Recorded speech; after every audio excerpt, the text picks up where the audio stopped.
ಹಾಗಾದರೆ ಒಂದು ಪ್ರಶ್ನೆ ಕೇಳ್ತೀನಿ ಸರ್.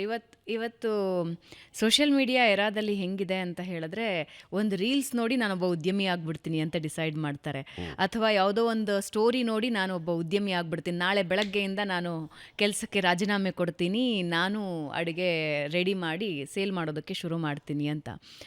ಅದನ್ನು ಹೆಂಗೆ ನೋಡ್ತೀರಾ? ಹೆಂಗೆ ಸಾಧ್ಯ ಅದು?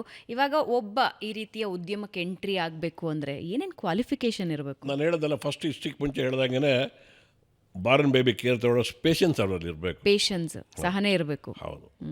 ಎರಡನೇದಾಗಿ ಆ ಒಂದು ಸೆಕ್ಟರ್, ಇವತ್ತು ಒಂದು ಫಾಸ್ಟ್ ಫುಡ್ ಸೆಕ್ಟರ್ ಬರ್ತಾರೆ ಅಂತ ಇಟ್ಕೊಳ್ಳಿ, ಅದ್ರ ಬಗ್ಗೆ ಸರಿಯಾದ ಮಾಹಿತಿನ ಕಲೆಕ್ಟ್ ಮಾಡ್ಕೋಬೇಕು, ಅದ್ರ ಬಗ್ಗೆ ಅರಿವಿರಬೇಕು. ಹೆಂಗೆ ಸರ್ ಮಾಹಿತಿ ಕಲೆಕ್ಟ್ ಮಾಡೋದು? ಅಂದರೆ ವ್ಯಕ್ತಿಗಳನ್ನ ಭೇಟಿ ಆಗಬೇಕಾ, ರಿಸರ್ಚ್ ಮಾಡಬೇಕಾ? ಒಂದು ಹೇಳ್ತೀನಿ, ಮಾಹಿತಿ ಅಂದರೆ ಅದರಲ್ಲಿ ಹಲವಾರು ರೀತಿ ಬರ್ತದೆ.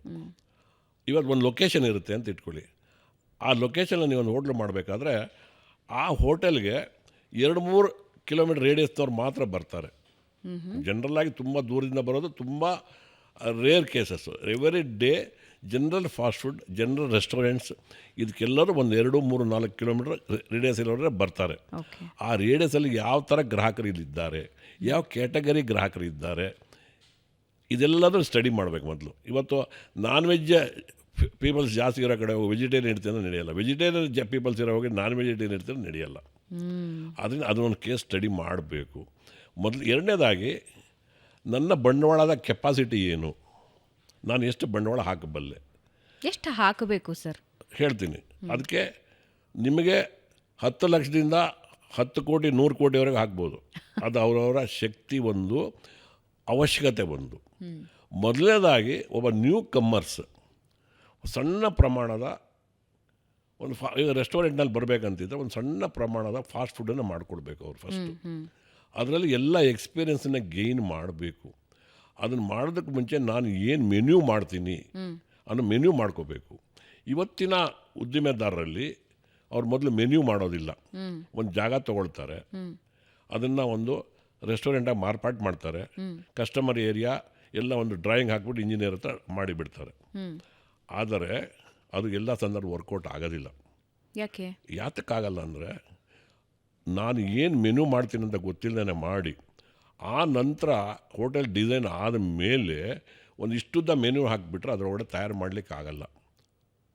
ಅದು ಹೇಗೆ ಕೇಳಿದ್ರೆ, ಒಂದು ಕಾರ್ನಲ್ಲಿ 4 ಜನ ಪ್ರಯಾಣ ಮಾಡ್ಬೋದಾದರೆ 5 ಜನ ಮಾಡಿದ್ರೆ 5 ಜನಕ್ಕೆ ತೊಂದರೆ, 4 ಜನ ಪ್ರಯಾಣ ಮಾಡೋದಾಗ ಕನ್ವೀನಿಯೆಂಟ್ ಆಗಿರುತ್ತೆ. ಹಾಗೆಯೇ ಆ ಹೋಟೆಲ್ ಅಡುಗೆ ಶಾಲೆಯಲ್ಲಿ 4 ರೀತಿ ಮೆನು ತಯಾರು ಮಾಡಲಿಕ್ಕೆ ಅವಕಾಶ ಇದ್ದ ಮೆನು ಇದರಲ್ಲಿ 6-7 ರೀತಿ ನೀವು ಮೆನು ಹಾಕಿದ್ರೆ ಅಲ್ಲಿ ಎಲ್ಲ ಗುಣಮಟ್ಟ ಕಾಪಾಡಲಿಕ್ಕೆ, ಸ್ವಚ್ಛತೆ ಕಾಪಾಡಲಿಕ್ಕೆ ಯಾವುದೂ ಸಾಧ್ಯ ಆಗೋದಿಲ್ಲ.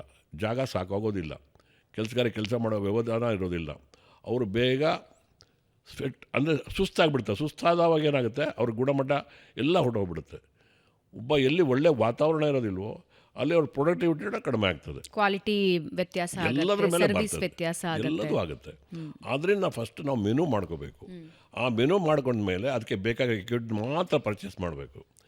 ತುಂಬ ಜನ ಉದ್ಯಮದಾರ ಏನು ಮಾಡ್ತಾರೆ, ಒಂದು ಹೋಟೆಲ್ ಮಾಡ್ಬೇಕು ಅಂದ್ಕೊಳ್ತಾರೆ, ಎಲ್ಲ ಒಂದು ಸ್ಟ್ಯಾಂಡರ್ಡ್ ಆಗಿ ಒಬ್ಬರು ಆರ್ಕಿಟೆಕ್ಟೋ ಯಾರನ್ನೊಬ್ಬ ಕನ್ಸಲ್ಟೆಂಟ್ ಮಾಡ್ತಾರೆ, ಅವ್ರು ಇಷ್ಟುದ್ದ ಪಟ್ಟಿ ಕೊಡ್ತಾರೆ, ಎಲ್ಲ ಎಕ್ವಿಪ್ಮೆಂಟ್ ತರ್ತಾರೆ. ತಂದು ಅಸೆಂಬ್ಲಿ ಒಂದು 3 ದಿವಸ ಮುಂಚೆ ಮಾಡೋಕ್ಕೆ ಶುರು ಮಾಡ್ತಾರೆ. ಅದರಲ್ಲಿ ತಂದರೆ ಎಕ್ವಿಪ್ಮೆಂಟ್ ಅರ್ಧಕ್ಕರ್ಧ ಹೋಟ್ಲ್ ಒಳಗಡೆ ಹಿಡಿಯೋದಿಲ್ಲ, ಅಷ್ಟು ಎಕ್ವಿಪ್ಮೆಂಟ್ ಆರ್ಡರ್ ಮಾಡಿಬಿಟ್ಟಿರ್ತಾರೆ. ಅಲ್ಲೊಂದಿಷ್ಟು ನುಕ್ಸಾನು. ಮಾಡಿದ್ಮೇಲೆ ಅಲ್ಲಿ ಅಡುಗೆ ಮಾಡೋ ವಾತಾವರಣ ಇರುತ್ತೆ, ಅವ್ರಿಗೆ ಗೊತ್ತಾಗೋದಿಲ್ಲ. ಇದೆಲ್ಲ ಮಾಡಿಬಿಟ್ಟು ಏನು ಮಾಡ್ತಾರೆ, ಮೆನು ಕಾರ್ಡ್ ತಯಾರು ಮಾಡ್ತಾರೆ. ಮೆನು ಕಾರ್ಡ್ ಆದಮೇಲೆ ಹೋಟೆಲ್ ಓಪನ್ ಮಾಡ್ತಾರೆ. ಯಾವುದೇ ಒಂದು ತಿಂಡಿನ ಸಸೂತ್ರವಾಗಿ ಗ್ರಾಹಕರಿಗೆ ಕೊಡಲಿಕ್ಕೆ ಸಾಧ್ಯವಾಗೋದಿಲ್ಲ. ಯಾವುದೇ ಒಂದು ಕ್ಯಾಟಗರಿ ಗ್ರಾಹಕರನ್ನು ಕೂಡ ತೃಪ್ತಿಪಡಿಸ್ಲಿಕ್ಕೆ ಸಾಧ್ಯ ಆಗೋದಿಲ್ಲ. ಆವಾಗ ಏನಾಗುತ್ತೆ, ಅವರಿಗೆ ತುಂಬ ನುಕ್ಸಾನ ಆಗುತ್ತೆ, ತುಂಬ ನಷ್ಟ ಆಗ್ತದೆ. 10 ಜನ ಕೆಲಸಗಾರ ಮಾಡಬೇಕಾಗಿರುತ್ತೆ, ಅದು 20 ಜನ ಕೆಲಸಗಾರ ಇಟ್ಕೋಬೇಕಾಗತ್ತೆ. ಎಕ್ಸಾಂಪಲ್, ನೀವು ಇವತ್ತು ಕಾಂಟಿನೆಂಟಲ್ ಸೆಕ್ಟರ್ ಅಂತ ಹೇಳ್ಬೋದು, ಚಾಟ್ಸ್ ಅಂತ ಕರಿಬೋದು, ಸೌತ್ ಇಂಡಿಯನ್ ಫಾಸ್ಟ್ ಫುಡ್ಡನ್ನು ಕರಿಬೋದು, ನಾರ್ತ್ ಇಂಡಿಯನ್ ಫುಡ್ಡನ್ನು ಕರಿಬೋದು. ಎಲ್ಲದನ್ನು ಹಾಕ್ಕೊಡ್ರಿ ಅಂತ ಇಟ್ಕೊಳ್ಳಿ.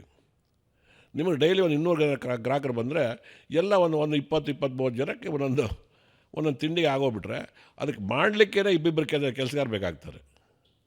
ಅದಕ್ಕೆ ಅವ್ರಿಗೆ ಬೇಕಾಗಿರೋ ಸಂಬಳನೇ ವಿಪರೀತ ಆಗ್ತದೆ, ಒಳ್ಳೆ ಜಾಗ ಇರೋದಿಲ್ಲ. ಏನಂದರೆ ನಾವು ಇನಿಷಿಯಲ್ನಲ್ಲಿ ಲಿಮಿಟೆಡ್ ಮೆನು ಮಾಡಿಬಿಟ್ಟು ನಮ್ಮ ಎಕ್ಸ್ಪೀರಿಯನ್ಸ್ ಗೇನ್ ಮಾಡ್ಕೋಬೇಕು.